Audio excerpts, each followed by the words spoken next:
श्री वेदव्यास कृत श्रीमद् भागवतम द्वितीय स्कंद तृतीय अध्याय श्लोक संख्या 24 शब्दार्थ अनुवादम तात्पर्य कृष्ण कृपा मूर्ति श्री श्रीमद् अभय चरणारविंद भक्तिवेदांत स्वामी प्रभुपाद द्वारा तदश्मसारं हृदयं बतेदं यद्रियमाणे हरिनाम देहे न विक्रियेतात यदा विकारो नेत्रे जलं गात्ररुहेषु हर्षः तात वो अश्मसारम फौलाद का बना हृदयम हृदय बत इदम निश्चय ही ये यत जो क्रियमाणे हैं उच्चारण करने पर भी हरि नाम भगवान का पवित्र नाम ध्येय है मन की एकाग्रता से ना नहीं विक्रियेत बदले अथ इस तरह यदा जब विकार प्रतिक्रिया नेत्रे आंखों में जलम अश्रु गात्ररुहेषु छिद्रों पर हर्ष उल्लास का प्रस्फुटन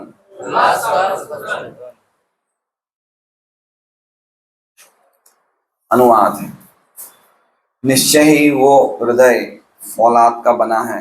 फौलाद मतलब लोहा, स्टील फ्रेम।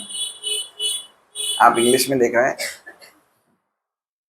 निश्चय वो हृदय फौलाद का बना है जो एकाग्र होकर भगवान के पवित्र नाम का उच्चारण करने पर भी नहीं बदलता। जब हर्ष होता है तो आंखों में आंसू नहीं भर आते और शरीर के रोम रोम खड़े नहीं हो जाते।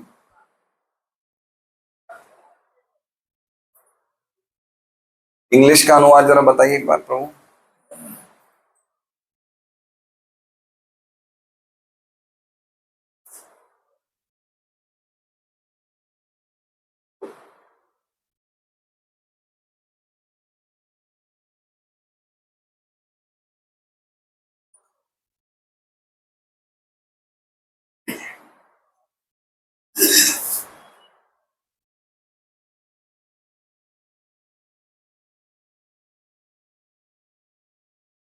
एक बार वही दीजिए, मैं वो उसको वो मुझे समझ में आ रहा है ढंग से।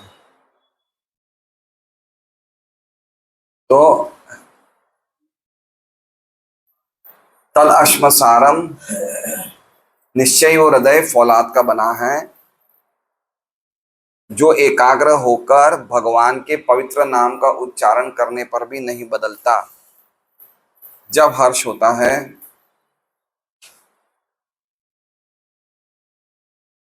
तो आंखों में आंसू नहीं भर आते और शरीर के रोम रोम खड़े नहीं हो सकते। मुझे समझ में नहीं आ रहा किस तरह से हिंदी में ट्रांसलेट किया है। इंग्लिश में लिखा हुआ है certainly that heart is still framed which in spite of one's chanting the holy name of the Lord with concentration does not change when ecstasy takes place, tears fill the eyes and the hair stand on end। इसमें लिखा है कि आंखें आंसू से भर जाती है। प्रभुपाद में इसमें अनुवाद में लिखा आंखों में आंसू नहीं भर आते, है ना? कुछ अंतर दिख रहा है आप? और शरीर के रोम रोम खड़े नहीं हो जाते और इसमें लिखा है कि शरीर के रोम खड़े हो जाते हैं। तो ठीक है, तो इसमें क्या लिखा हुआ है हम पढ़ेंगे जरा एक बार। हम लोग मंगलाचरण कर लें।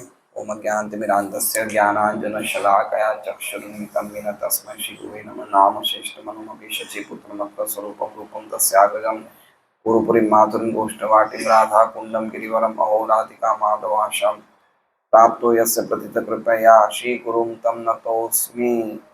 वन्देऽहं श्रीगुरोः श्रीयुतः पदकमलं श्रीगुरुं वैष्णवांश्च श्रीरूपं सागरजातं सहगणरघुनाथान्वितं तं सजीवं साद्वैतं सावधूतं परिजनसहितं कृष्णचैतन्यदेवं श्रीराधाकृष्णपादान् सहगणललिता श्रीविशाखान्वितांश्च।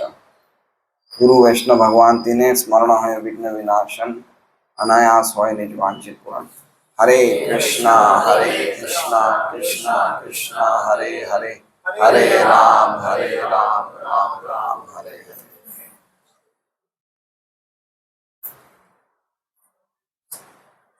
तो ये श्लोक बहुत ही इंपॉर्टेंट श्लोक है और विश्वनाथ चक्रवर्ती ठाकुर बताते हैं कि क्या पिछले श्लोकों से इस श्लोक का लिंक है। विश्वनाथ चक्रवर्ती ठाकुर कह रहे हैं कि पिछले श्लोकों में भगवान के पिछले श्लोकों में व्यक्ति के बाह्य अंगों की आलोचना करी गई थी, है ना। बाह्य अंगों की आलोचना करी थी, नहीं करी थी? क्या क्या अंगों की आलोचना करी थी? वो हाथ, मृतक के हाथ हैं जो भगवान के सेवा नहीं करते। सुना था ना। वो आंखें जो भगवान को नहीं देखती, वो मोर पंख में आंखों के समान है। और जो कान भगवान की कथा नहीं सुनते, वो सांप के बिल के समान है। और जो जीवा भगवान की गाथा नहीं गाते, वो मेंढक के समान है। और जो पैर भगवान के तीर्थ स्थलों में नहीं जाते, वो वृक्ष के मूलों के समान है। और जो व्यक्ति भगवान के शुद्ध भक्तों के चरणों की रज की धूली नहीं लेता, वो जीता हुआ भी मरा हुआ है। जो व्यक्ति भगवान के चरणों में चढ़ाए हुए तुलसी जी को नहीं सूंघता, वो सांस लेता हुआ भी मरा हुआ है। और क्या सुने थे? और भी थे ना कुछ। जो मस्तक भगवान के सामने नहीं झुकता, वो शरीर पर भारी बोझ है। तो ये सब बता रहे हैं विश्वनाथ चक्रवर्ती ठाकुर कि ये सब बाह्य अंगों की आलोचना करी गई है। ये सब भारी अंग है ना, भार के अंग है। और इस श्लोक में विश्वनाथ चक्रवर्ती ठाकुर बता रहे हैं कि अंत स्थिति, व्यक्ति के अंतःकरण, व्यक्ति के मन की स्थिति क्या है। वो मन की स्थिति जो भगवान की कथा सुनने के बाद भी जो मन बदलता नहीं है, ऐसे मन की आलोचना करी है। ठीक है। अंदर हृदय, जो हृदय भगवान की कथा सुनने के बाद भी हृदय फौलाद बना रहता है, वो हृदय भी बेकारी है। तो हृदय की भी या मन की भी आलोचना इस श्लोक में करी है। समझ रहे हैं बात को? हम हरे कृष्णा बोल रहे हैं, लेकिन हमारे हृदय में कोई बदलाव नहीं आ रहा है। ये श्लोक बहुत इंपॉर्टेंट है हमारे लिए। हमारी कोई आदतें बदल नहीं रही है। हमारा हृदय अभी भी पत्थर का बना हुआ है, स्टील फ्रेम हार्ट। समझ रहे हैं ये बात को? मक्का गए, मदीना गए, बन के आए काजी, पुरानी आदतें गए नहीं, रह के रहे पाजी। तो हमारी स्थिति कुछ ऐसी है, धोती कुर्ता लगा दिया, तिलक विलक लगा दिया, कंठी माला पहन ली, लेकिन हृदय में चेंज नहीं आ रहा है। तो क्या श्लोक है ये? तद अश्मसारम हृदयम बतेदम। तद मतलब वो हृदय, तद मतलब वो, तद का अर्थ क्या हो गया? वो। आज सत्यराज प्रभु नहीं आए। तद मतलब क्या हो गया? वो। अश्मसारम हृदयम, वो हृदय क्या है? अश्म मतलब लोहा, फौलाद, स्टील, और सारम मतलब जैसा। वो कैसा है? पाषाण के समान है या फौलाद के समान है। क्या चीज समान है? हृदयम। वो हृदय फौलाद के समान है। बतेदम, इसमें कोई डाउट नहीं, निश्चित ही। बतेदम का अर्थ क्या है? निश्चय ही, निश्चित ही। इसमें कोई भी शंका नहीं है कि वो हृदय किसके समान है? पाषाण के समान है या फौलाद के समान है। यद, जो, यद का मतलब जो हृदय गृह्यमाणेर, गृह्यमाणेर मतलब उच्चारण कर रहा है। क्या उच्चारण कर रहा है? हरि नाम, हरि के नामों को पुकार रहा है हृदय। कैसे पुकार रहा है? ध्येय, ध्येय मतलब बड़े मन की एकाग्रता से पुकार रहा है, लेकिन फिर भी उसके हृदय में न विक्रियेत, तो उसके हृदय में कोई भी प्रकार का विकार नहीं है, उसका हृदय बदल नहीं रहा है। तो क्या बदलने का क्या लक्षण कह रहे हैं? अतः यदा विकारो, जब, यदा मतलब जब हम भगवान का नाम लेते हैं या भगवान के पवित्र नामों को पुकारते, तो विकार मतलब प्रतिक्रिया होती है। क्या प्रतिक्रिया होती है? नेत्रे जलम, आंखों में आंसू आते हैं, और गात्र रुहेशु हर्ष, और गात्र रुहेशु मतलब रोमों में क्या है? हर्ष मतलब उल्लास, प्रस्फुटन हो जाता है। समझ रहे हैं बात को? इस श्लोक में दो चीज बताई है। पहली बात बताई है कि हृदय को कठोरता, हृदय की कठोरता किसे कही जाती है।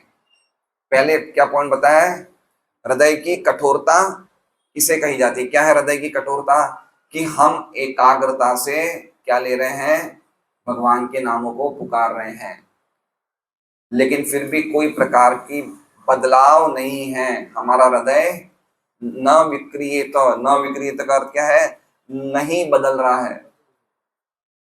तो वो हृदय कैसा है, वो फौलाद के समान है। और हृदय बदलने का अर्थ क्या बता रहे हैं, वो बता रहे हैं यदा विकारो, जब हम भगवान के नामों को जप करें तो विकार आना चाहिए। क्या प्रतिक्रिया होनी चाहिए, नेत्रे जलम और गात्रवेशु हर्ष। गात्रवेशु मतलब हमारे जो ये रोम है, ये हर्ष से पुलकित हो जाने चाहिए। ठीक है, तो पहली दो लाइन जो है वो कड़क हार्ट की बताई है, हार्ड हार्टेड है, पत्थर के हृदय की बताई, और दूसरी दो लाइन किसकी बताई है, सॉफ्ट हार्ट की। ठीक है, हम लोग एकाग्र मन से, एकाग्र ध्येय, ध्येय मतलब समझ रहे हैं, एकाग्र मन से। अभी हम लोग एकाग्र मन से क्या करते हैं, हरि नाम को गृह्यमाणे, हम हरि नाम को पुकारते हैं। सब लोग पुकारेंगे मेरे साथ एकाग्र मन से, हरे कृष्णा कृष्णा कृष्णा हरे हरे, हरे राम राम राम हरे हरे। हमने कैसे पुकारा, एकाग्र मन से। आंखों में से आंसू निकले, नहीं निकले। रोम पुलकित हुए, नहीं हुए। हम नाम लेने के बाद आंसू नहीं आते हमारे, नाम लेने के पहले आते हैं कि क्यों जब कर रहा हूं ये क्या ले ली मैंने मुसीबत, 16 माला। तो नाम लेने के बाद आंसू नहीं आते, नाम लेने से पहले रोना शुरू हो जाता है, कब करेंगे, क्या करेंगे। तो क्या कह रहे हैं कि ना तो हमारे आंखों में आंसू आते हैं, ना ही हमें हर्ष होता है, ना कुछ होता है। तो हमारा हृदय क्या है, औलाद का बना हुआ। अब इसमें हम प्रभुपाद के तात्पर्य पढ़ेंगे और विश्वनाथ चक्रवर्ती की टीका पढ़ेंगे तो पता चलेगी कि वास्तव में किसे हृदय का फौलाद, फौलाद का हृदय किसे कहा जाता है ना, वो समझना चाहिए कि क्या इसका अर्थ क्या है। फौलाद के बराबर हृदय है, फौलाद के समान हृदय है, या स्टील फ्रेम हार्ट है, लोहे के समान हृदय है, इसका अर्थ क्या है वो हम समझने का प्रयास करेंगे। जरूरी नहीं है कि पूरे जीवन हमारे आंखों में आंसू शायद पूरे जीवन नहीं आए, और ये भी संभव हो कि पूरे जीवन हमारे हर्ष से पुलकित, रोम हर्ष से पुलकित ना हो। तो इसका मतलब हमारा हृदय नहीं बदला, जरूरी नहीं। तो उसको समझने के लिए ये हमें समझना चाहिए कि क्या हमारे आचार्य इसके बारे में बताते हैं। पॉइंट ये समझ लीजिए कि हमारा हृदय में बदलाव आना चाहिए। सबसे बड़ी बात ये कि हृदय में चेंज आना चाहिए। भगवान हमारे हृदय में बैठते हैं, और हृदय में बैठना वो तभी बैठेंगे जब हमारा हृदय शुद्ध हो जाएगा, तभी बैठेंगे, अन्यथा वो हृदय में नहीं बैठेंगे। तो असली चेंज कहाँ आना चाहिए, देखिए इस अध्याय का नाम क्या है, हृदय परिवर्तन, शुद्ध भक्तिमय सेवा, हृदय परिवर्तन। तो हृदय में परिवर्तन आना बहुत जरूरी है। तो विश्वनाथ चक्रवर्ती ठाकुर क्या कह रहे हैं कि पहले शौनक ऋषि ने बाह्य अंगों की भर्त्सना करी, और बाद में एक साथ पूरे शरीर की भर्त्सना करी। ये पूरा व्यक्ति ही भूत है। ठीक है, हमने पिछले श्लोक में देखा कि जीता जी मरा हुआ है और सांस लेता हुआ मरा हुआ है। अब एक व्यक्ति के अंदर के स्वभाव की आलोचना करी जा रही है, जिसे भगवान की कथा सुनने के बाद भी वो उदासीन है। कथा सुन रहा है, भगवान का नाम सुन रहा है, लेकिन उसमें कोई भी प्रीति नाम के प्रति नहीं है। इसका मतलब क्या हो गया, उसके हृदय की आलोचना इस श्लोक में कर रहे हैं। जो हृदय भगवान के बहुत सारे नामों का उच्चारण करना, उच्चारण करने का अर्थ पता है, गृह्यमाणे। गृह्यमाणे मतलब क्या हो गया, उच्चारण करना। किनके नामों को, हरि नाम गृह्यमाणे, हरि नाम देह। तो गृह्यमाणे का अर्थ क्या हो गया, उच्चारण करना। हरि के नामों को, ध्येय का अर्थ क्या हो गया, बड़ी एकाग्रता से। तो जो व्यक्ति, जो हृदय हरि के नामों का उच्चारण करने से भी उसमें कोई बदलाव नहीं आता है, उसे अश्म सारम कहते हैं। इसका मतलब लोहे का हृदय कहते हैं। तो विकार क्या आना चाहिए भाई? कहा गया कि हृदय नहीं बदलता है, तो ये विकार नहीं है। तो विकार का अर्थ क्या है? तो विकार का अर्थ बता रहे हैं कि शरीर के बाल खड़े हो जाने चाहिए, ये विकार है ना। अगर हम हरि नाम ले रहे हैं तो क्या होना चाहिए? हमारे आंखों से क्या होना चाहिए? आंसू निकलना चाहिए, और हृदय, ये बाल, रोम, ये खड़े हो जाने चाहिए। इसे कहते हैं विकार। आगे कह रहे हैं, क्रम संदर्भ ऐसा कह रहा है कि कोई अगर निरंतर नाम ले रहा है लेकिन उसका हृदय द्रवित नहीं होता है, तो इसका मतलब समझना चाहिए वो कोई नाम अपराध कर रहा है। क्या कर रहा है? नाम अपराध कर रहा है। नाम अपराध समझ रहे हैं बात को? कितने नाम अपराध हैं लक्ष्मी नारायण चरणारविंद प्रभु? 10 नाम अपराध हैं। तो 2 नाम अपराध ऐसे हैं कि अगर हम करते हैं तो हम भगवान के द्वारा दंडित होते हैं। बाकी नाम अपराध ऐसे हैं कि धीरे धीरे करते करते हो सकता है उन नाम अपराधों से हम छूट जाएं। लेकिन 2 नाम अपराध भगवान दंड देते। कौन से 2 नाम अपराध है? पहला और 7वां, है ना। पहला क्या है? भगवान के प्रचार में लगे हुए महान वैष्णव की निंदा करना। और 7वां क्या है? नाम के बल पे पाप करना। तो ये बड़े खतरनाक नाम अपराध हैं। ये जिसे कहते हैं ना, सबसे बड़े महान नाम अपराध हैं। इनसे हमें बचने का प्रयास करना चाहिए। अगर ये हम अपराध कर रहे हैं तो हमारा हृदय नहीं बदलेगा। अब देखिए आगे क्या कह रहे हैं विश्वनाथ के ठाकुर। लेकिन ये बात भी समझना चाहिए, खाली आंखों में आंसू निकलने से और रोम पुलकित होने से व्यक्ति का हृदय बदल गया, ये भी जरूरी नहीं है। क्या कह रहे हैं कि अगर ये भी जरूरी नहीं है कि किसी की आंखों से आंसू निकल रहे हैं, मामा जी की भी आंखों से आंसू निकलते हैं। आज नहीं निकल रहा लेकिन रोज तो निकलते हैं। तो जरूरी नहीं है कि किसी की आंखों से खाली आंसू निकलने से और उसके रोम पुलकित होने से भी ऐसा नहीं कहा जा सकता है कि उसका हृदय बदल गया।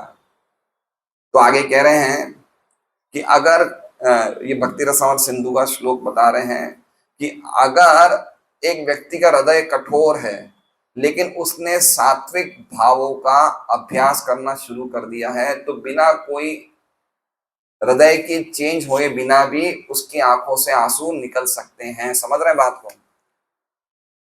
कहने का मतलब कि कोई व्यक्ति प्रैक्टिस कर लेता है किस चीज की? रोने की। रोने की प्रैक्टिस कर लेता है, इसे कहते हैं सहजिया तरीका। क्या कहते हैं? सहजिया। मतलब कोई वैष्णव को रोना नहीं आ रहा है लेकिन उसने क्या ले आया? प्रैक्टिस में ले आया, अभ्यास में, कि मुझे जबरदस्ती रोने का अभ्यास करना, और धीरे धीरे उसको रोना आ जाता है। शरीर को आप जैसे प्रैक्टिस में करोगे शरीर करने का लगेगा, लेकिन वो अंदर से उसके कोई चेंज नहीं है, उसके हृदय में कोई इमोशन नहीं है, हृदय में कोई भावना नहीं है भगवान के बदले, लेकिन वो खाली रो रहा है। इसका मतलब क्या है कि उसका हार्ट क्या है? स्टील फ्रेम्ड है, लोहे के। तो पहली बात क्या है? पहली बात किसके हृदय को, देखिए सबसे पहले हमने क्या, इसमें हम पॉइंट्स लिख सकते हैं। पहला पॉइंट क्या है कि किसका हृदय फौलाद का बना हुआ है? जो नाम ले रहा है लेकिन नाम अपराध कर रहा है, उसका हृदय किसका बना हुआ है? फौलाद का बना हुआ है। दूसरा क्या बता रहे हैं कि किसी व्यक्ति के आंखों से आंसू निकल रहे हैं और किसी व्यक्ति के रोम के बाल भी पुलकित खड़े हो रहे हैं, लेकिन फिर भी उसका हृदय नहीं बदल रहा, उसके मन में भावनाएं नहीं है, तो उसका हृदय कैसा है? वो भी फौलाद का बना हुआ है। समझ रहे बात को? तो ऐसे हम पॉइंट्स बता रहे हैं।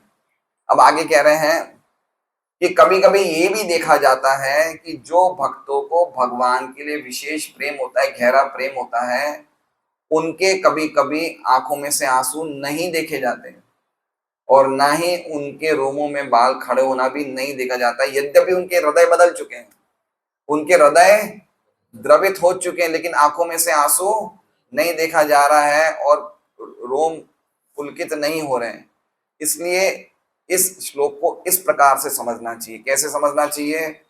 कि जिस व्यक्ति का हृदय जप करने के बाद भी नहीं विकारित हो रहा है, कहने का मतलब है कि आंखों में से तो आंसू आ रहे हैं और बाल भी खड़े हो रहे हैं नकल में, लेकिन उसके हृदय में कोई भी विकार नहीं है, इसका मतलब समझना चाहिए उसका हृदय लोहे का बना हुआ है। अब आगे बता रहे हैं कि हृदय का विकार का अर्थ क्या है। हम समझे तो सही हृदय का विकार क्या है।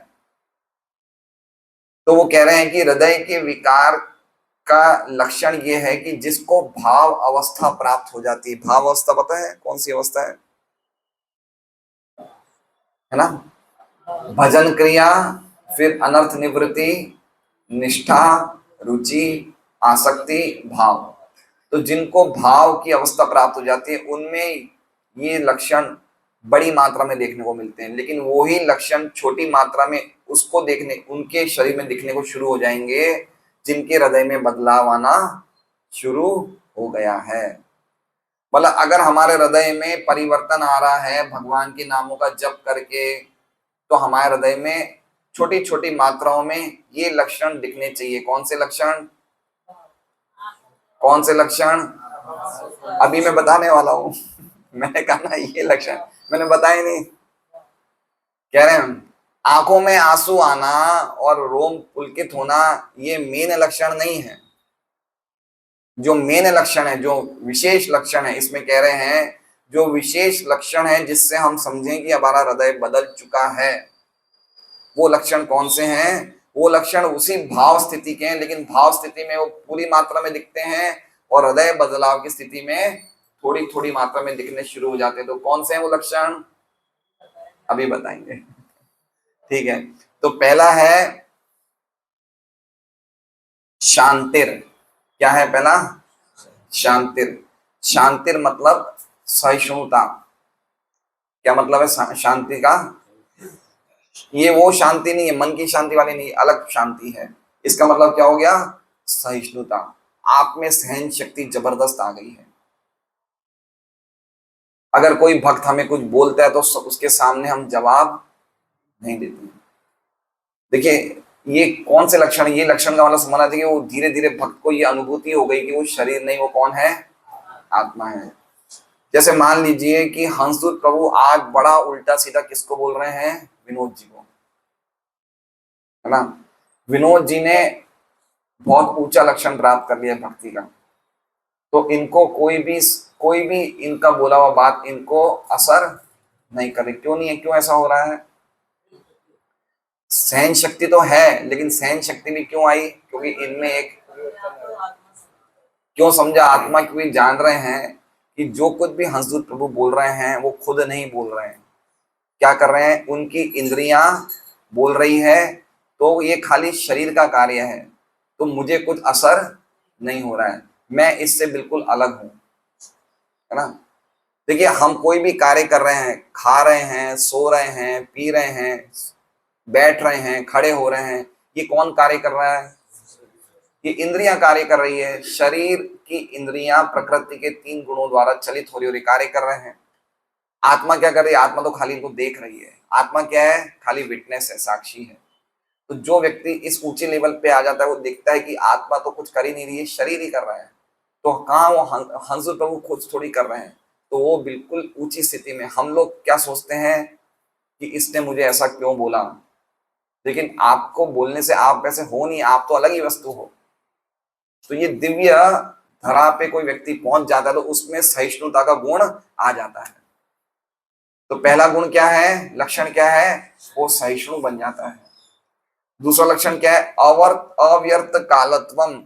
अव्यर्थ कालत्वम मतलब वो अपने समय को कभी भी खराब नहीं करता, वो अपने समय को कभी भी वेस्ट नहीं करता। ये दूसरा लक्षण है। तीसरा कह रहे हैं विरक्तिर। विरक्तिर मतलब उसमें भौतिक भोग के प्रति उसमें अपने आप ही विरक्ति की भावना आ जाती है। चौथा बताया मान शून्यता। वो कभी भी अपने मान की इच्छा नहीं करता है। एक बात बताइए, अरविंद जी आप बताइए, मान को सम्मान को प्राप्त करने में ज्यादा दिक्कत है, सम्मान देने में ज्यादा दिक्कत है? सम्मान देने में ज्यादा ज्यादा परेशानी है, सम्मान प्राप्त करने में ज्यादा परेशानी है? नहीं, मेरा प्रश्न क्या है, सम्मान लेने में ज्यादा दिक्कत है या सम्मान देने में ज्यादा दिक्कत है? हैं? मरवा दिया, गड़बड़ हो रही है तो। चलिए हम पहले बोलते हैं, सम्मान लेने में गड़बड़ है वो पहले हाथ खड़ा करिए। सम्मान लेने में दिक्कत आती है वो हाथ खड़ा करें।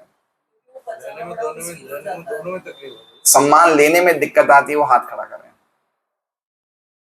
और सम्मान देने में दिक्कत आती है वो हाथ खड़ा करें। तो 7-8 लोगों ने लेने में बताया, 7-8 लोग, समझ में नहीं आ रहा बाकी लोग क्या चाहते हैं। सम्मान लेने में बड़ी दिक्कत है, और सम्मान देने में क्या है। और आप कितने अच्छे भाई साहब, प्रणाम। क्या दिक्कत है बताइए? अरे सम्मान देना कितना इजी है। हमारे पास कोई व्यक्ति मिले, हाथ जोड़ लीजिए, आप आइए हमारे घर पे, हमारा सौभाग्य है। सम्मान देने में क्या दिक्कत है? फिर भी नहीं हो पाता है, वो एक अलग बात है, वो नहीं हो पाता, वो हमारी बीमारी का लक्षण है, वो हमारी बीमारी का लक्षण है। सम्मान लेने में हमारी कितनी इच्छा है। अगर हम सम्मान लेना चाहेंगे तो हम चाहेंगे कि ये व्यक्ति मुझे कुछ हरे कृष्णा बोले, हाथ जोड़े, कितना उसमें उसको परेशानी है। सम्मान लेने में कितनी दिक्कत है बताइए। वो कुछ ना कुछ आशा लगाए रखता है कि मुझे माला पहनाई जाए, मेरा नाम लिया जाए।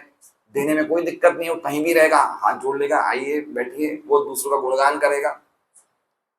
तो व्यक्ति कितना लाइट हो जाता है जब उसके मन में सम्मान देने की भावना आ जाती है। तो जो व्यक्ति के हृदय का बदलाव होता है, इसमें सम्मान देने की भावना आ जाती है, लेने की भावना नहीं आती है।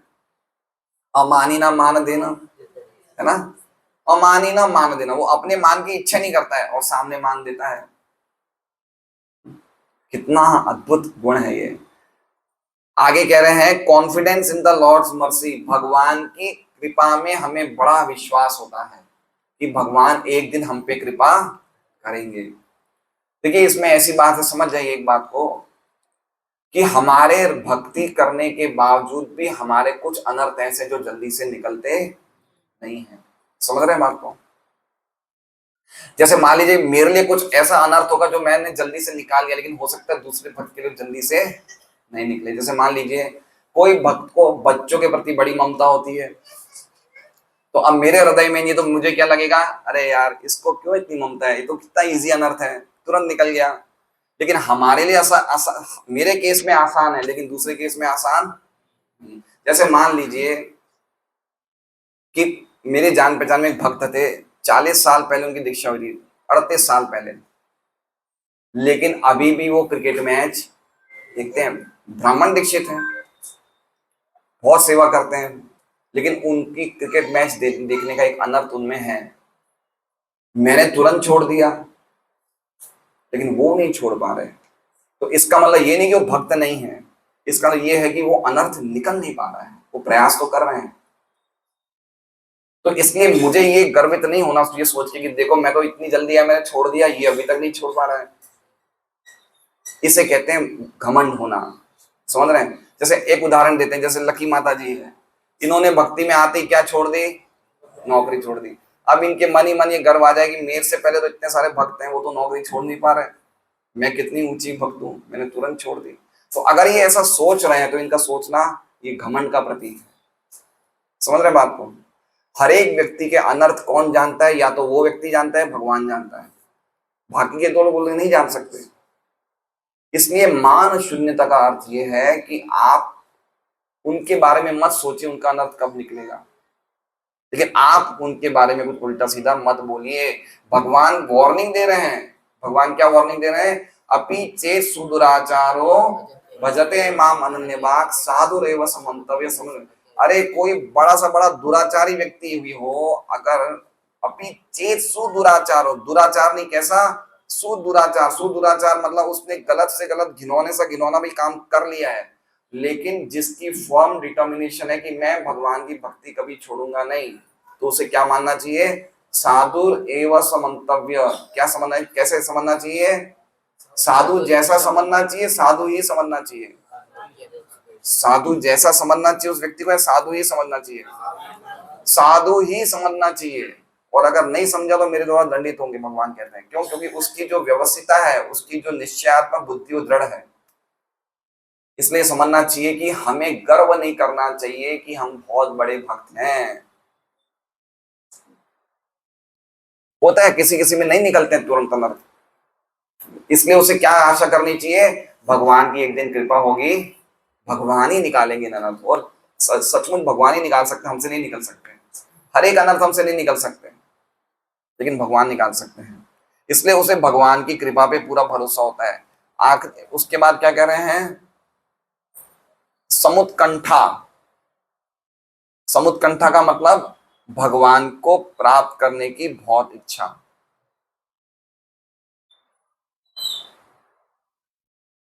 आशा बंध समुत्कंठा।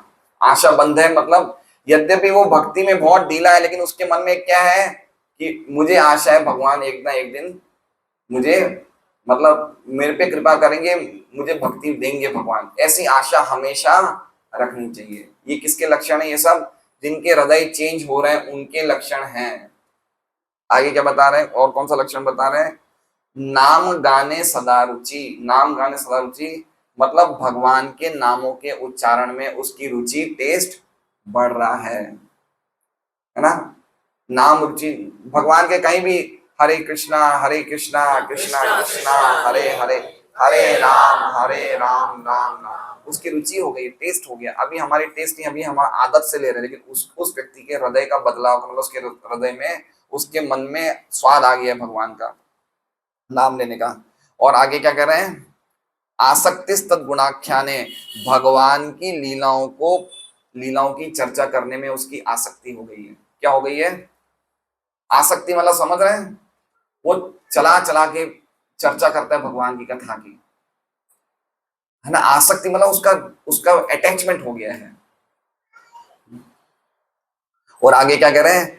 प्रीति तत् वसति स्थले, और भगवान की जहां पे लीलाएं हो रही हैं या भगवान के धाम में उसकी रहने की इच्छा हो जाती है। इसका मतलब समझना चाहिए कि अगर शहर में है तो कोई सेंटर है उसमें, या भगवान का कहीं मंदिर है उसमें, एक भक्त की रहने की इच्छा होती है मैं यहीं रहूं भक्तों के संग में और मैं कहीं नहीं रहूं। तो इस प्रकार के अगर लक्षण देखे जाए तो समझना चाहिए उसके हृदय में चेंज आ रहा है। आगे कह रहे हैं कि ये विशेष लक्षण है, और आंखों में आंसू आने और हाथ के बाल खड़े होने ये सामान्य लक्षण है। ये विशेष लक्षण नहीं है। विशेष लक्षण क्या है? ये जो बताए गए ये लक्षण दिखने चाहिए अगर उसके हृदय में बदलाव आ रहा था। और ऐसे लक्षण कब दिखते हैं? जब कोई उत्तम अधिकारी पूरी तरह से मात्सर्य से मुक्त है। मात्सर्य मतलब समझ रहे हैं? जिसमें ईर्ष्या की भावना पूरी तरह से खत्म हो गई है। वो जब भगवान के नामों का उच्चारण करते हैं तो उन्हें नाम के माधुर्य का प्राप्त होता है। इसलिए ऐसे लक्षण देखे जाते हैं। उस अवस्था में इस प्रकार के लक्षण देखे जाते हैं कि उसको आंखों में से आंसू भी आ रहे हैं और उनकी सहिष्णुता भी बढ़ रही है। लेकिन जब कनिष्ठ अधिकारी यानी कि हम लोग द्वेष के साथ जाप करते हैं तो हमें भगवान के नामों में माधुर्य नहीं मिलेगा। हमारे अभी हम लोग कनिष्ठ अधिकारी हैं, सही बात है। अभी हमारे हृदय में क्या है? मात्सर्य। मात्सर्य से हम जप करते हैं तो हमें भगवान के नाम का माधुर्य नहीं पता चलेगा और हमारा हृदय भी नहीं बदलेगा। मात्सर्य मतलब समझ रहे? मात्सर्य का अर्थ क्या होता है? मात्सर्य का अर्थ होता है कि किसी और के उत्कर्ष को हम देख नहीं सकते। उत्कर्ष मतलब समझ रहे हैं? किसी और की प्रगति हमसे देखी नहीं जाती, उसे कहते हैं मात्सर्य। तो ये लक्षण किसमें देखा जाता है? 3 प्रकार के भक्त होते हैं। जो कनिष्ठ अधिकारी होते हैं ना, नियोफाइट डिवोटीज, जो नए नए भक्त आते हैं वो जप तो कर रहे हैं, जप कर रहे हैं, लेकिन ये मात्सर्य का जो भावना है वो छोड़ नहीं पाते। इस चक्कर में उनका हृदय बदल नहीं पाता। ठीक है, मेरे हिसाब से मोटा मोटी एक जैसा ही लग रहा है मुझे। मेरे में तो खैर दोनों ही है। समझ रहे हैं? तो ये ईर्ष्या करना, मात्सर्य करना, ये बहुत बड़ी हिंसा है। अगर हम किसी व्यक्ति के बारे में मात्सर्य रखते हैं तो हम उस व्यक्ति को हृदय में चोट पहुंचा रहे हैं। बहुत खतरनाक चीज है ये। मात्सर्य को हमें सही करना है, प्रभुपाद जी के तात्पर्य में बताया जाएगा, हम पढ़ते हैं वो। तो अगर कोई व्यक्ति ये सब हृदय में नहीं आ रहा लेकिन फिर भी वो आंखों में आंसू आ रहे हैं, तो उनको यही मानना चाहिए कि उनके हृदय कैसे हैं, लोहे के, मतलब उनके हृदय में मात्सर्य है, ठीक है, भगवान के नाम के प्रति रुचि नहीं है, लेकिन फिर भी आंखों में आंसू आ रहे हैं, तो क्या समझना चाहिए, इनके हृदय लोहे के हैं। इसलिए बहुत बहुत अच्छी तात्पर्य, हम प्रभुपाद की टीका पढ़ेंगे तो और समझ में आएगा। लेकिन भक्तों के संग में जब वो अनर्थ निवृत्ति, निष्ठा, रुचि, आसक्ति के अवस्थाओं को पार करते हैं, तो धीरे धीरे उनका हृदय जो होगा द्रवित होना शुरू हो जाएगा। अब आगे हम प्रभुपाद का तात्पर्य पढ़ते हैं। तात्पर्य, प्रभु आपका मोबाइल। हमें ध्यान देना होगा कि द्वितीय स्कंद के प्रथम 3 अध्यायों में किस तरह भक्ति के क्रमिक विकास को प्रस्तुत किया जा रहा है। ठीक है, ये तीसरा अध्याय पूरा होने वाला है, तो प्रभुपाद जी तीनों अध्याय की समरी बता रहे हैं। तीसरा अध्याय पूरा होने वाला है, तो किस प्रकार द्वितीय स्कंद के प्रथम 3 अध्यायों में किस तरह भक्ति के क्रमिक विकास को प्रस्तुत किया जा रहा है। प्रथम अध्याय में श्रवण तथा कीर्तन द्वारा ईश चेतना के लिए भक्ति के प्रथम चरण पर बल दिया गया है, और नौसिखियों के लिए भगवान के विश्व रूप में उनकी स्थूल अवधारणा की संस्तुति की गई है। मतलब समझ रहे हैं, हमने पढ़ा ना ये सब, तस्मात् भारत सर्वात्मा भगवान ईश्वर हरि श्रोतव्य कीर्तितव्य स्मर्तव्य चेच्छता भयम, कि हर एक व्यक्ति को क्या करना चाहिए, भगवान के बारे में सुनना चाहिए, बोलना चाहिए, स्मरण करना चाहिए। ये सब प्रथम अध्याय में हमने सुना था। उसके बाद ये भी सुना था कि जो व्यक्ति भगवान के क्या कहते हैं, नौसिखियां हैं, उनको भगवान के विश्व रूप की धारणा करनी चाहिए। क्या है विश्व रूप, हमने देखा था ना, भगवान के चरण क्या है, पाताल लोक, है ना। मतलब क्या देखना है, विश्व में हर जगह भगवान को ऐसे नहीं देख सकते, तो भौतिक चीजों द्वारा भगवान को देखना है। हाँ, भगवान जो आकाश है, भगवान के बाल है, वो सब हमने पढ़ा था। तो उस प्रकार से विश्व रूप की अवधारणा करना, ईश्वर की ऐसी स्थूल अवधारणा से जो उनकी शक्ति की भौतिक अभिव्यक्ति के माध्यम से प्राप्त होती है। मनुष्य के मन तथा इंद्रियां आध्यात्मिक बनते तो क्यों करते हैं, हम मन और इंद्रियों को संयमित करने के लिए विश्व रूप की अवधारणा करनी चाहिए। धीरे धीरे अल्टीमेटली मन भी भगवान के श्रवण कीर्तन में लग जाए। ऐसा नहीं है कि विराट रूप की अवधारणा करने से हमें श्रवण कीर्तन करने की जरूरत नहीं है। श्रवण कीर्तन जो नहीं कर सकता है, जो विराट रूप की अवधारणा करके मन को शांत बनाएगा, मन शांत हो जाएगा, तो वो श्रवण कीर्तन में लगेगा, और धीरे धीरे मन उन भगवान विष्णु पर एकाग्र होता है जो प्रत्येक के हृदय में सर्वत्र और भौतिक ब्रह्मांड के प्रत्येक परमाणु में परमात्मा रूप में स्थित है। इसलिए पंच उपासना पद्धति भी कार्य रूप में अपनाई जाती है, जिनमें 5 मानसिक प्रवृत्तियों की संस्तुति की जाती है। ये है क्रमिक विकास श्रेष्ठ की पूजा, जो अग्नि, विद्युत, सूर्य जीवों का समूह, शिवजी तथा अंततः निराकार परमात्मा जो भगवान विष्णु की आंशिक अभिव्यक्ति के रूप में हो सकता है। अब ये चीज हमने पढ़ी नहीं, प्रभुपाद लिख रहे हैं इसमें, पढ़ी नहीं है, सेकंड अध्याय में आई नहीं है। इसमें क्या कह रहा है,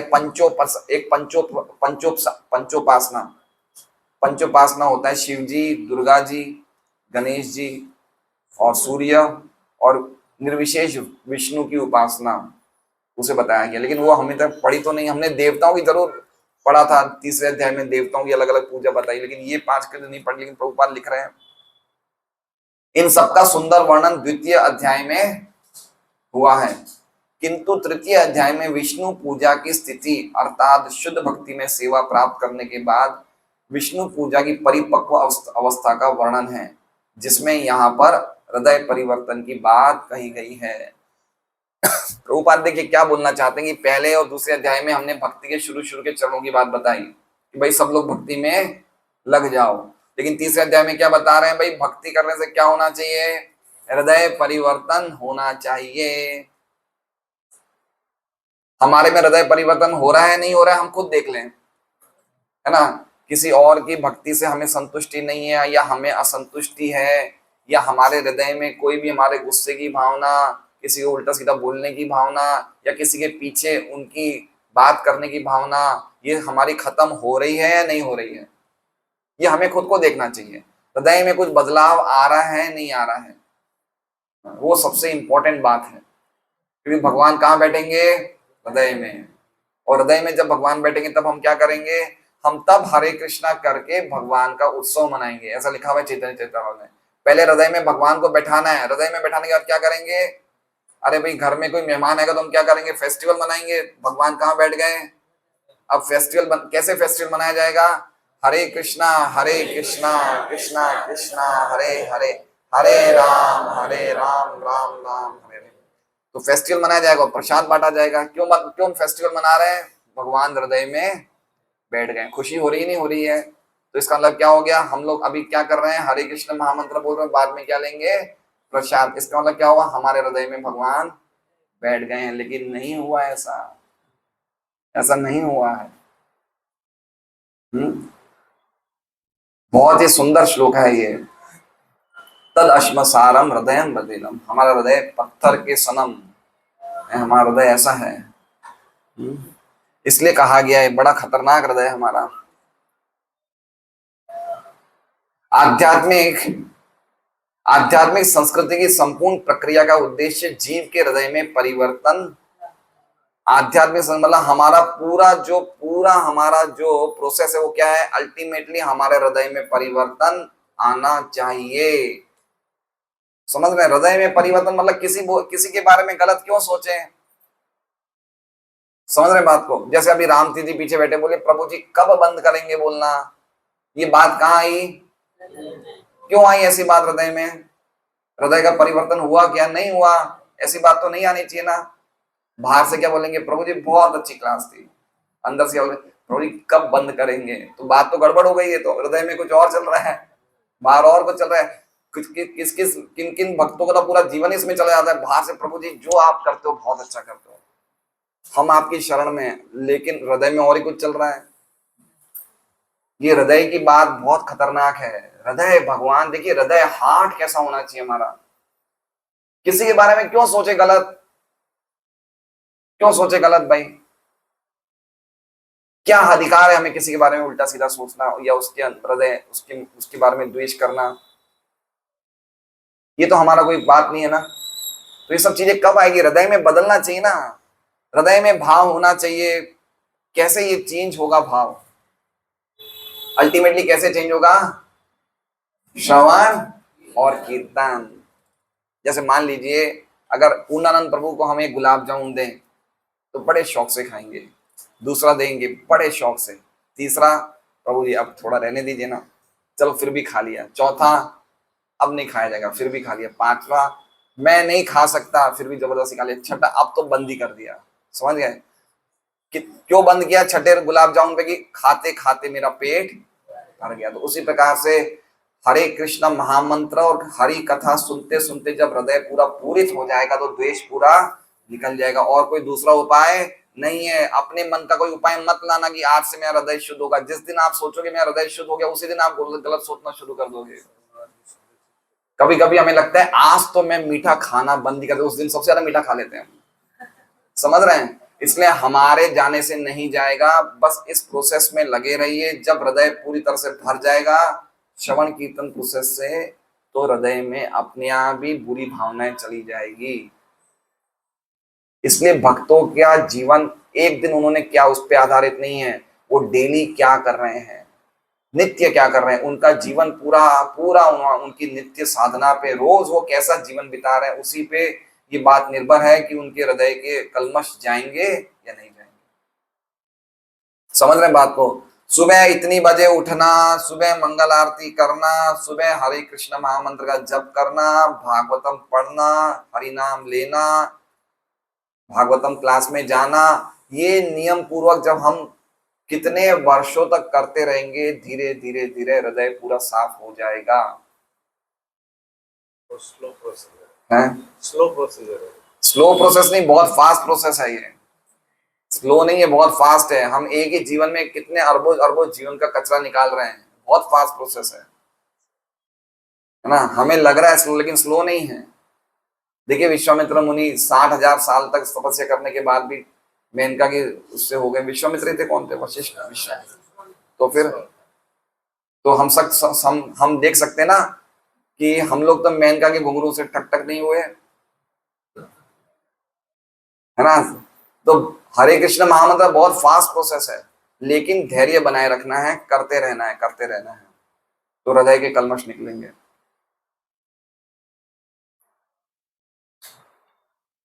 जिससे वो परमेश्वर के प्रति नित्य अपने आप को अधीन दास के रूप में समझें, क्योंकि यही उसकी शाश्वत वैधानिक स्थिति है। इस तरह भक्तिमय सेवा की प्रगति के साथ साथ हृदय परिवर्तन का प्रदर्शन संसार पर प्रभुत्व जताने की मिथ्या भावना से उत्पन्न भौतिक भोग की भावना की क्रमिक विरक्ति तथा भगवान की प्रेम में सेवा करने की प्रवृत्ति में वृद्धि के द्वारा होता है। मतलब प्रभुपाद बोलना चाहते हैं कि जितना ज्यादा हृदय परिवर्तन का अर्थ क्या बताया प्रभुपाद ने, कि हमारी भौतिक इच्छाएं धीरे धीरे खत्म हो जाएगी और भगवान की सेवा करने की इच्छा धीरे धीरे बढ़ जाएगी। तो मतलब समझना चाहिए हृदय का परिवर्तन हो रहा है। हो सकता है आंखों में से आंसू नहीं आए, है ना, लेकिन अगर हमारे भौतिक कार्यों में पूरी तरह से विरक्ति हो गई, हमें भौतिक कार्यों में लगना ही नहीं है, हमें पूरी तरह भगवान की सेवा, जैसे हमारे भक्त हैं फुल टाइम सेवा कर रहे हैं, तो ऐसी भावना है कि भाई हम पूरे टाइम भगवान की सेवा में लगे रहें। या मान लीजिए कि अगर किसी की चुगली हो रही है और आपके सामने चुगली हो रही है, तो कीकी माता जी के एक कान के बदले कीकी माता जी क्या जाएगी, मेरे 10 कान क्यों नहीं हो रहे, मैं और सुनना चाहती हूँ, सुनाओ सुनाओ। तो उनके हृदय में परिवर्तन हुआ नहीं हुआ? नहीं हुआ। लेकिन अगर कोई निंदा हो रही है और वो बड़ा उनको दुख हो रहा है कि मैं क्यों बैठी हूं यहाँ पे, मैं नहीं चाह के भी क्यों नहीं उठ पा रही हूँ, उनको सहन नहीं कर पा रही है, तो समझना चाहिए उनका हृदय का परिवर्तन हो रहा है। वो सहन नहीं कर पा रही किसी और की चुगली सुनना। तो ऐसे समझना चाहिए कि हमें हृदय का देखिए ये बहुत ही अंदर की बातें हैं, ये सब हमारे खुद के हृदय में। अगर किसी का गुणगान हो रहा तो हमें खुश होना चाहिए, है ना। कोई भक्त का गुणगान हो तो हमें खुश होना चाहिए, भगवान का गुणगान हो तो खुश होना चाहिए। अभी हमारी स्थिति नहीं है, हमें तो 1 घंटे का टाइम में हम तो उठने की तैयारी हो जाते हैं। तो ये सब हृदय के परिवर्तन में बहुत कुछ डिपेंड करता है, हमारे हृदय में क्या चल रहा है, क्योंकि जो हृदय में चलता है वही तो बाहर निकलेगा। और हृदय किससे प्रभावित होता है? जो हम सुनते हैं, सुनने से हृदय सीधा प्रभावित होता है। इसलिए क्या सुनना चाहिए? ये रोज भागवतम क्लास में आए, रोज हम भागवत पढ़ें। जितना हम ये सुनेंगे, जितना हृदय को सुनाएंगे, जितना हमारा हृदय प्रभावित होगा।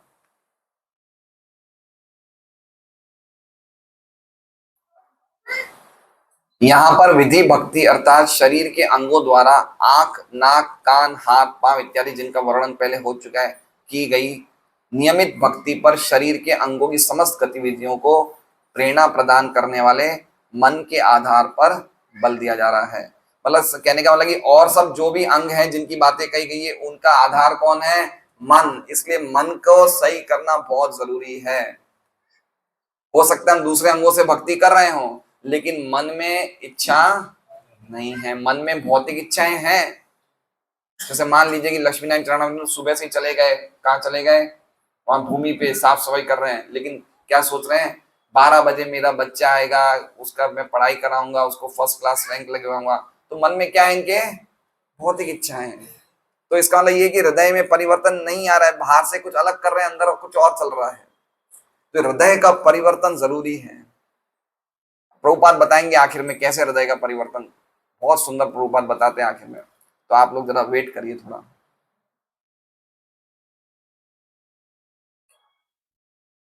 ऐसी अपेक्षा की जाती है कि नियमित भक्ति में सेवा करने से हृदय में परिवर्तन अवश्य दिखना।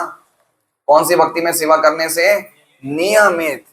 एक पॉइंट समझिए, कौन सी? 2 दिन, 5 दिन, 10 दिन वाली भक्ति नहीं। आपका वैराग्य, आपकी भक्ति में सेवा आपके पूरे जीवन में दिखना चाहिए। हम देख सकते हैं ना, कभी कभी बहुत जल्दी इफेक्ट आ जाते हैं। कोई बड़े जैसे नारद जी हैं, उन्होंने मृगारी को दीक्षा दी, मृगारी का आनंद आता था। पर पता है मृगारी को किस चीज में आनंद आता है? आधे पशुओं को मारा जाता था, वो मृगारी बड़ा खुश होता था। अभी मान लीजिए मुर्गे की टांग काटी जाए, आप सबको आनंद आएगा क्या? तो मृगारी से तो अच्छी स्थिति में ना हम लोग अच्छी स्थिति में है नहीं है, लेकिन मृगारी कितनी जल्दी शुद्ध हो गया।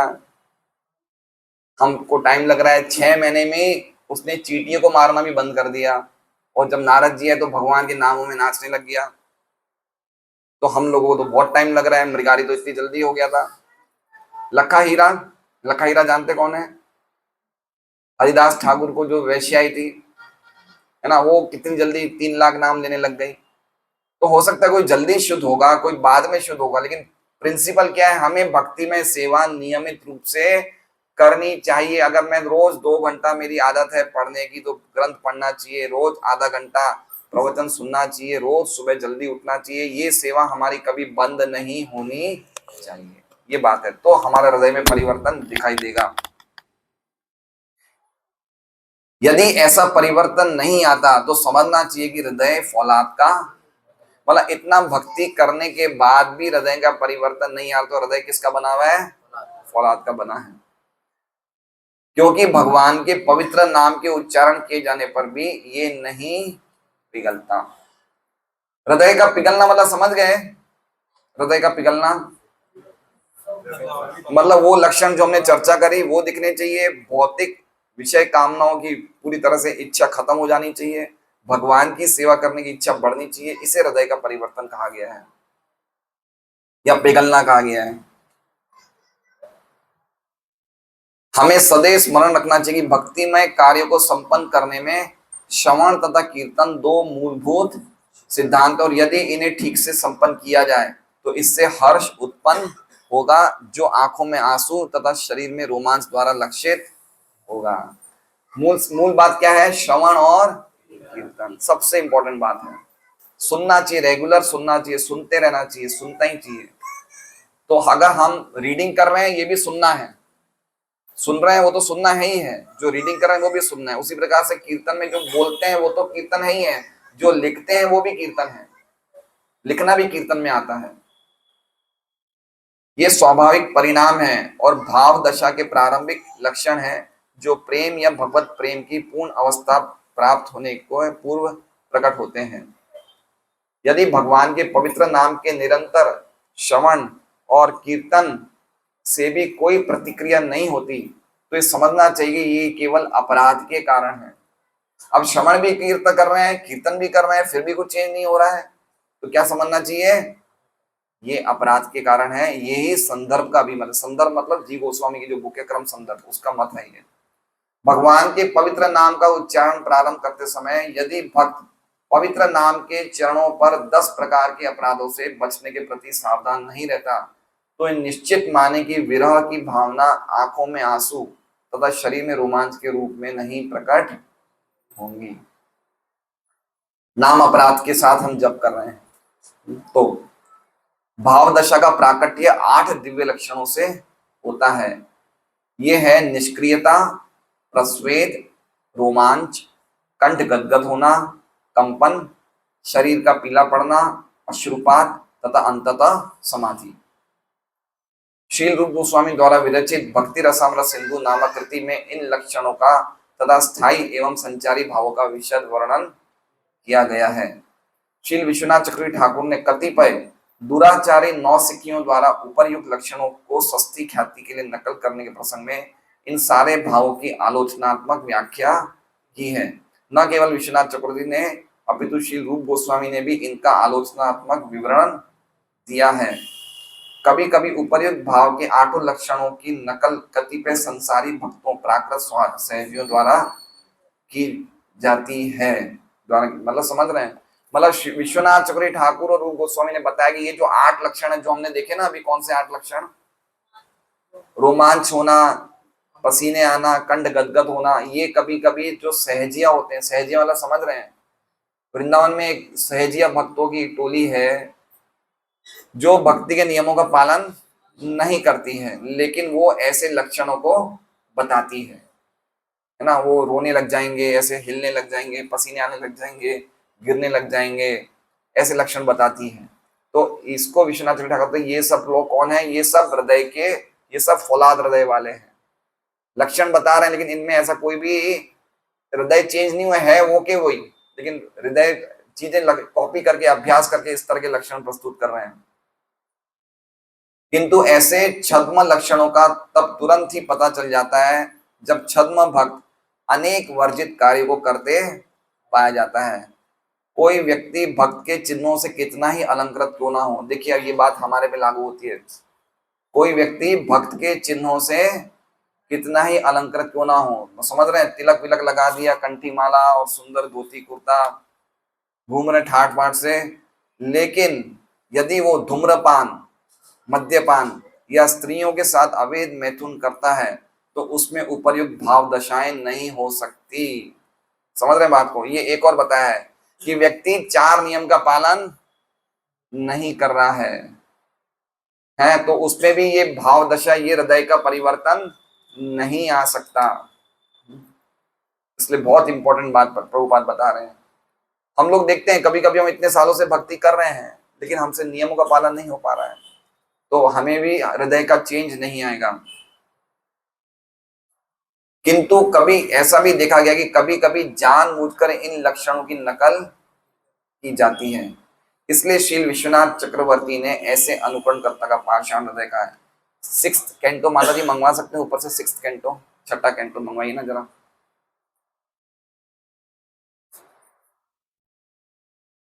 तो ये जो अवैध मैथुन लिखा हुआ है इसका अर्थ क्या होता है, 6ठे कैंटो में लिखा है, तो एक बार हम समझ लें उसका, उससे हमें भक्तों को पता चलेगा कि इसका एक मीनिंग क्या होता है। कभी कभी ऐसे लोग ऐसे दिव्य लक्षणों की झलक से प्रभावित भी होते हैं, किंतु यदि इतने पर भी वे वर्जित आदतें नहीं छोड़ते तो उनसे दिव्य अनुभूति की आशा नहीं की जानी चाहिए। अब एक उदाहरण दे रहे हैं प्रभुपाद कि महाप्रभु के हृदय में प्रेम के लक्षण थे लेकिन फिर भी उन्होंने अपने लक्षण छुपा दिए। तो इसका मतलब ये नहीं समझना चाहिए कि वो हृदय हार्ट वाले, वो फौलाद के हृदय वाले हैं। ये उदाहरण दे रहे हैं प्रभुपाद। जब भगवान चैतन्य गोदावरी के तट पर कावोर के श्री रामानंद राय से मिले थे तब भगवान में ये समस्त लक्षण उत्पन्न हुए थे। कौन से समस्त लक्षण? रोमांच, कंठ गदगद होना, ये सब लक्षण उत्पन्न हुए थे। किंतु वहां पर राय के साथ आए हुए कतिपय अभक्त ब्राह्मणों के होने से भगवान चैतन्य ने इन लक्षणों को दबा लिया। ये और बात समझना चाहिए, जिसका हृदय कठोर होगा वो लक्षणों को बताएगा। समझ रहे बात को? ये बहुत इंपॉर्टेंट बात है। अगर हमारे आंसू आ रहे हैं तो हम कभी भी सामने नहीं बताएंगे। आप देख लीजिए प्रभुपाद ने कभी भी अपने प्रवचनों में या कभी भी पब्लिक के सामने अपने आंसू नहीं बताए। एक जगह इनको आंसू आए तो तुरंत आंखें बंद कर ली, जय राधा माधव बोलते हो। कभी शुद्ध भक्त अपने लक्षण बताते कभी नहीं बताते। जैसे एक पतिव्रता स्त्री होती है, वो अगर उसकी साड़ी से कोई उसका अंग उघड़ जाए तो तुरंत उस अंग को ढक देती है। उसी प्रकार से अगर भक्तों के भाव ये आते तो भक्त सामने पब्लिक में नहीं बताते। ये ध्यान रखना है ना। इसलिए महाप्रभु ने क्या किया, उन्होंने क्या देखा, भक्तों के सामने कुछ भक्त नहीं थे, कुछ अभक्त ब्राह्मण थे वहां पे, तो चैतन्य महाप्रभु ने उन लक्षणों को दबा दिया। जो नहीं दबाता उनका हृदय भी कठोर है। तो ये बहुत अच्छा, हम इससे सॉफ्ट हार्ट और हार्ड हार्ट दोनों एक बना सकते हैं। किनके हृदय निर्मल है, किनके हृदय कठोर है, इसमें बहुत सारे पॉइंट हैं। अतः परिस्थितिवश कभी कभी ये लक्षण महाभागवत के शरीर में भी प्रकट नहीं हो पाते। परिस्थितिवश महाभागवत के शरीर में लक्षण हैं लेकिन कभी कभी परिस्थिति को देखते हुए दबा देते हैं। जैसे आप देखेंगे प्रयाग में चैतन्य महाप्रभु के सामने कौन थे, वल्लभाचार्य। तो महाप्रभु के हृदय में बहुत प्रेम उमड़ रहा था लेकिन वल्लभाचार्य के सामने उन्होंने दबा दिया, है ना। कभी कभी भक्त सामने प्रकट नहीं करते ऐसे लक्षण। अतएव असली स्थायी भाव भौतिक इच्छाओं के अंत होने से दिखते हैं। समझ रहे हैं? इसलिए लोगों के बाहरी चीजों से हम नहीं पता लगा सकते कि अंदर क्या चल रहा है। इसलिए कैसे पता चलेगा, तो प्रभुपाद कह रहे हैं भौतिक इच्छाओं की उसका अंत हुआ या नहीं हुआ, उससे पता चलेगा कि उसके हृदय में हृदय परिवर्तन हुआ है या नहीं हुआ है। आगे क्या कह रहे हैं, प्रत्येक क्षण को भगवान की दिव्यमय प्रेममय सेवा में लगाना।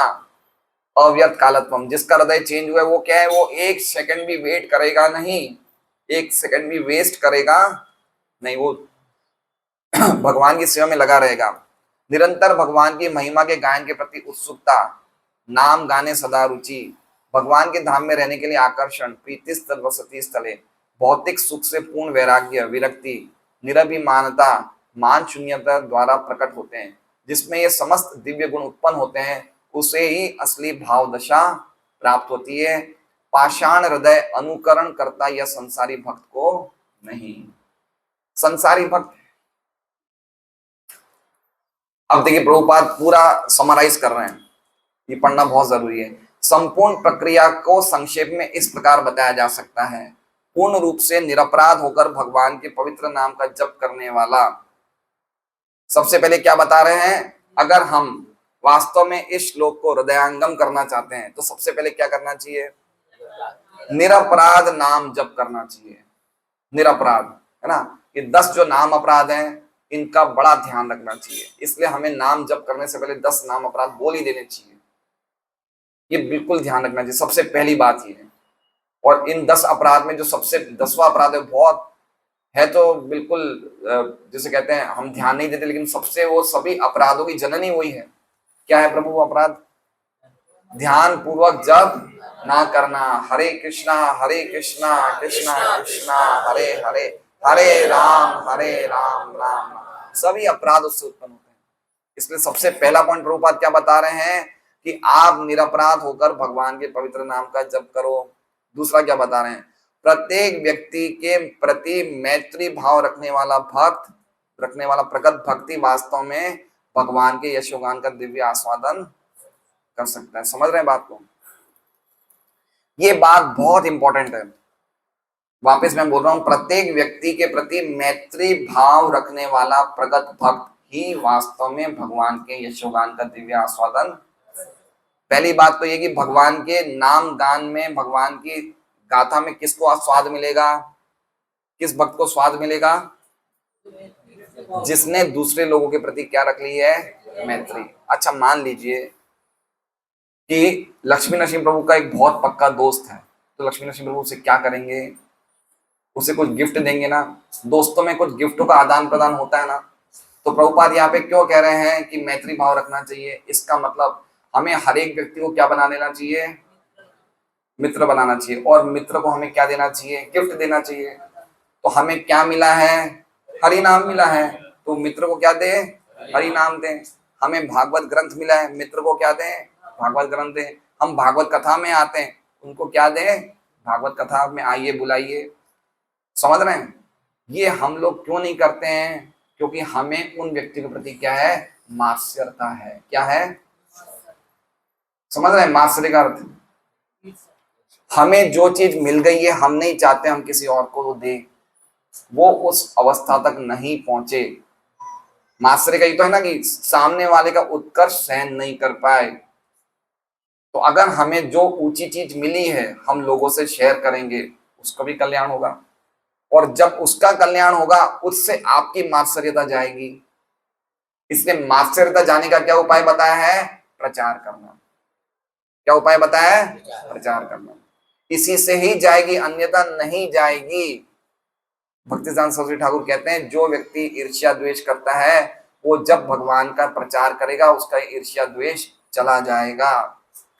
उसे बहुत धीरे धीरे उसे बहुत खुशी होगी कि ये लोग भक्ति में कितनी प्रगति कर रहे हैं, और खुश हो जाएगा। इसलिए प्रभुपाद इसमें लिख रहे हैं कि भक्तों को हर एक जीव के प्रति क्या रखना चाहिए, मैत्री भाव रखना चाहिए। ऐसी अनुभूति का परिणाम समस्त भौतिक इच्छाओं की समाप्ति द्वारा परिलक्षित होता है, जैसा कि ऊपर कहा जा चुका है। तो अगर हम लोग ये करेंगे, क्या दो चीज करेंगे, अच्छी तरह हरि नाम का जप करेंगे, भक्ति करेंगे, और लोगों को भक्ति के गिफ्ट बांटेंगे। भक्ति के गिफ्ट क्या करेंगे, बांटेंगे।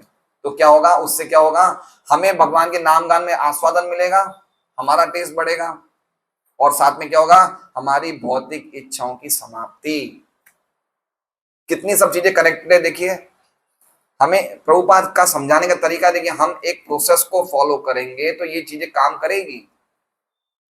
पहले नाम जप करो, आपको शुद्धि हो रहा है, दूसरों को दो, उसको देने से आपका क्या कहते हैं, आपको स्वाद आएगा कथा में, और आपके स्वाद आने से कथा से आपकी भौतिक इच्छाएं समाप्त हो जाएगी। ठीक है, तो हम लोग बुला सकते हैं ना, यहाँ पे हमारे कितने मित्र हैं, परिवार वाले, उनको बुला सकते हैं, आप भागवत कथा में आइए, कुछ झूठ फूट बोल के बुला सकते हैं, है ना। हमें प्रयास करना चाहिए, दिमाग लगाना चाहिए, कैसे लोग भक्ति में जुड़े। ये हमारे भक्तों की ड्यूटी, जो हमें मिला इतना तो दे सकते हैं, देने की भावना क्यों नहीं हमारे में? क्योंकि हम मात्सर्य हैं, हम द्वेष करते हैं, क्यों नहीं दे रहे हैं हम लोगों को? दीजिए दीजिए, क्यों, देने में क्या दिक्कत है? तो देने की भावना होनी चाहिए, तो ये मात्सर्य खत्म होगा। नौसिखिए भक्त भक्ति की निम्नतर अवस्था में रहने के कारण ईर्ष्यालु होते हैं। देखा प्रभुपाद क्या लिख रहे हैं? नौसिखिए भक्त भक्ति की निम्न स्तर अवस्था में रहने के कारण ईर्ष्यालु होते हैं, द्वेष करते हैं, वो उससे ऊपर नहीं उठ पा रहे हैं, सालों हो जाते हैं उसी स्थिति में बने रहते हैं। माला कर रहे हैं, अपना काम हो गया, चलो भाई, नहीं, ऐसा नहीं है, ईर्ष्यालु है, हमारे हृदय में ईर्ष्या है।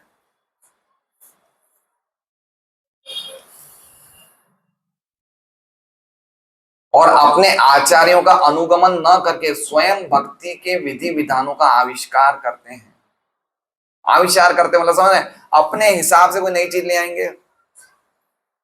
मैं 64 माला का जप करूंगा, 128 माला का जप करूंगा, मैं कमरे में बंद रह के जप करूंगा, मैं चार महीनों में मैं खाली एक ही टाइम खाऊंगा, या मैं बिल्कुल नहीं खाऊंगा। अरे भाई, जो प्रभुपाद बोल रहे हो करो ना, क्यों नई नई चीज ला रहे हो? है ना, हम लोग खुद आविष्कार करते हैं। भाई, हमें जो आचार्य ने बोला वो करो, आचार्यों के मार्ग का अनुगमन करो। फलस्वरूप वे कितना ही भगवान नाम जप का प्रदर्शन क्यों ना करें, वे पवित्र नाम का दिव्य आस्वाद प्राप्त, क्या लिखा हुआ है, वे कितना ही नाम का जप क्यों ना करें, है ना। भक्ति सिद्धांत सरस्वती ठाकुर भी बोलते हैं, ये मन तुम कैसे वैष्णव हो भाई, तुम प्रतिष्ठा के कारण इतना सारा नाम जप कर रहे हो, लेकिन अलग करो, किसी का प्रचार नहीं रहे, कोई नहीं करो, कि कैसे मन हो तुम? हे मन, किसे रहा वैष्णव, है ना। तो ये बातें समझनी चाहिए कि हम क्या कर रहे हैं। हमें भक्ति मिलने के बाद भी हम ऊपर क्यों नहीं उठ पा रहे हैं? कितने कितने भक्त हम देखते हैं, 15-15 साल हो, 20-20 साल हो गए, वो वहीं के वहीं हैं, वहीं के वहीं हैं, कोई कोई चेंज नहीं आ रहा है। मेरे में, सबकी बात नहीं करूं, मेरे में। अतएव आंखों में आंसू आना, कांपना, पसीजना या मूर्छित होना, इन सब की भर्त्सना की जाती है। देखिए क्या लिख रहे हैं, कोई जरूरत नहीं इन सब चीज, ये चीज दिखाने की कोई आवश्यकता नहीं है। हाँ, वे भगवान के शुद्ध भक्त की संगति करके अपनी बुरी आदतों को सुधार सकते हैं, अन्यथा वे पाषाण हृदय बने रहेंगे और किसी भी उपचार के योग्य, हाँ, ऐसे ही बने रहेंगे पूरा जीवन, कोई फायदा हो ही नहीं रहा है। भगवत धाम जाने के मार्ग की पूरी प्रगति स्वरूप सिद्ध भक्त के द्वारा निर्देशित शास्त्रों के आदेशों पर निर्भर करती है। इसका मतलब क्या हुआ? इसका मतलब कि अगर हम किसी से शिक्षा ले रहे हैं तो वो शिक्षा हमें किसके मार्ग आधार पर लेनी चाहिए? शास्त्रों के आधार पे। हमारे जो लीडर हैं हमें किसके आधार पर शिक्षा दे रहे हैं? शास्त्रों के आधार पे। हो सकता है वो देश काल पात्र के अनुसार कुछ ढंग से अलग तरीके से समझाए, लेकिन आधार क्या होना चाहिए? शास्त्र का होना चाहिए। ये बात बता रहे हैं। हरे कृष्णा। श्रीमद् भागवतम की जय। ये बहुत श्लोक थे, पूरी श्रृंखला आज पूरी हो गई। शौनक आदि ऋषि ने जो श्लोक बताए। ओ यस यस यस, मैं भूल ही गया, ये बात आप लोग को याद आ गई। हाँ, बहुत धन्यवाद, आपने याद दिला दी। तो हम लोग किस पे कह रहे थे? अवैध मैथुन पे हम लोग चर्चा कर रहे थे ना। तो इसमें 6.1.13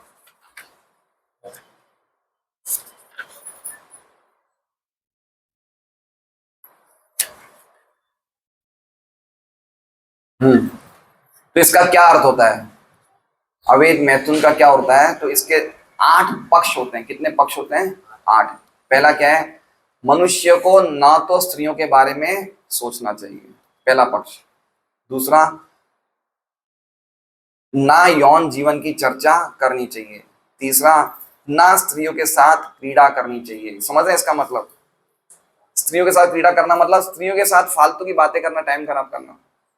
जैसे मान लीजिए अभी मैं प्रतिथि माता जी से बात करूं, माता जी आपकी बचपन की सहेलियों के नाम बताइए, आप समझ रहे हैं? अब ये मैं इनसे क्यों बात कर रहा हूँ, क्योंकि मुझे उनके साथ बात करना अच्छा लग रहा है। और प्रश्न कैसे पूछ रहा हूँ, अरे भाई मुझे क्या लेना देना बचपन की सहेलियों से, तो क्रीड़ा करने का, समझ रहे हैं? पर पुरुष पर स्त्री के साथ बातें करता है, लेकिन ऐसी बातें करता है जिसका कोई सेंस नहीं है। क्यों? क्योंकि उसे अंदर ही अंदर उसके एसोसिएशन का एक आनंद मिल रहा है, सुख मिल रहा है। इसलिए तीसरा पॉइंट क्या बताया है, स्त्रियों के साथ पीड़ा नहीं करिए। चौथा, स्त्रियों को और कामुक होकर नहीं देखना चाहिए। पांचवा, ना उनसे घनिष्ठता पूर्वक बातें करनी चाहिए। छठा, ना संभोग में रत होने का निर्णय लेना चाहिए। सातवां, न ही यौन जीवन के लिए कभी प्रयास करना चाहिए। और आठवां, मनुष्य को स्त्रियों के बारे में सोचना या उनकी ओर ताकना तक नहीं चाहिए। तो ये उच्च कोटि का ब्रह्मचर्य कहलाता है। समझ रहे हैं? हमारे अभी रामेश्वरम में हमारे गुरु भाई थे, वो दूसरों की स्त्रियों से बहुत बातें करते थे, महाराज के मार्गदर्शन में थे।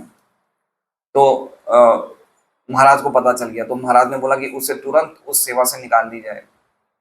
बोले कोई भी भक्त को किसी और की स्त्रियों से बात करने की कोई जरूरत नहीं है। तो समझ रहे हैं बात को? तो जो हमने कहा कि ये जो अवैध मैथुन का अर्थ क्या है, ये 8 पॉइंट है। उसमें कितने पॉइंट है? 8 पॉइंट है। अगर हम ये कर रहे हैं तो हमारा हृदय क्या है? फौलाद का बना हुआ है। तो अब इसमें ये देखिए, ये एक तरह तो ये सोचना चाहिए कि कोई व्यक्ति चाह रहा है कि मैं भक्ति में प्रगति करूं, लेकिन उससे चीजें छूट नहीं रही है, ये भी हो सकता है। समझ रहे हैं? तो उसको हमें गलत भावना से नहीं देखना चाहिए, धीरे धीरे छूट जाएगी। लेकिन कोई व्यक्ति जानबूझ के कर रहा है, उसका हृदय फौलाद का है। इसलिए ये सब बातें बहुत गहरी बातें हैं जो हमें प्रॉपर वे से समझनी चाहिए। नहीं तो हम लोग अपराध करेंगे कि ये भक्त इस तरह से कर रहा है, ये अच्छा भक्त नहीं, इस बात नहीं। इस तरह से हमें हर चीज को समझ के डिसीजन लेना चाहिए, ना कि हम लोग आंख बंद करके भाई ये भक्त ने ऐसा किया, ये तो अच्छा भक्त नहीं है। ऐसे हमें कोई भी भक्त का परित्याग नहीं करना चाहिए। कोई अच्छे अच्छे भक्त होते हैं, लेकिन उनके कहाँ का अनर्थ हटके होते हैं हमें नहीं पता है। इसलिए सब बातों का ध्यान रखना चाहिए। हरे कृष्णा। श्रीमद् भागवतम की जय।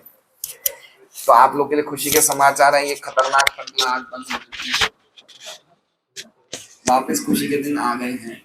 हरे कृष्णा।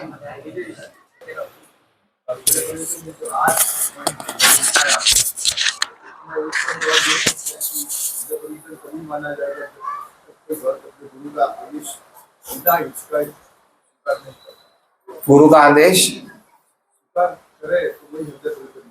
हाँ वो हमने कल पढ़ाई था, गुरु के पद की धूलि को स्वीकार नहीं करना। तो जीता जी, तो हृदय परिवर्तन तो आगे की बात है। तो जीता जी मृत है, वो तो आगे की बात है, लेकिन वो जीता जी मरा हुआ है। अगर वो अपने गुरु के आदेशों का पालन नहीं करा तो जीता जी मरा हुआ व्यक्ति है। तो उसके हृदय की परिवर्तन का तो नेक्स्ट टॉपिक है। पहली बात तो जीवित ही नहीं है, तो होस्ट है, वो तो भूत है वो तो। हरे कृष्णा। आज का प्रसाद किन की तरफ से है?